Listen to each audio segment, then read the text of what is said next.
नाज़रीन, आपको breaking news से आगाह कर रहे हैं कि सिविल जज व जुडिशनल मजिस्ट्रेट नंबर 2 ने जालसाजी फ्रॉड बोगस चेक के मुकदमा में गिरफ्तार मारूफ सनतकार व शॉपिंग प्लाजा के मालिक सेठ हुमायूं बरकत और उनके बेटे शहजाद हुमायूं को तफ्तीशी रिमांड की मुद्दत खत्म होने पर पीर को 10 रोज के जुडिशनल रिमांड पर जेल भेजने का हुक्म दे दिया है।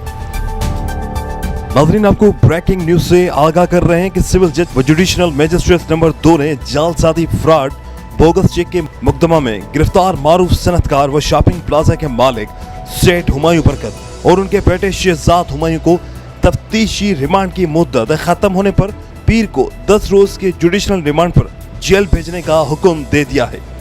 जिसके बाद साइड पुलिस ने दोनों बाप बेटों को नारा जेल भेज दिया है। वाज़ेह रहे कि साइड थाने में सेठ हुमायूं के खिलाफ धोखाधड़ी, जालसाजी और बोगस चेक देने के इल्जामात में 9 मुकदमा दर्ज हैं, जिसके बायस उन्हें गुज़िश्ता दिनों गिरफ्तार किया गया था।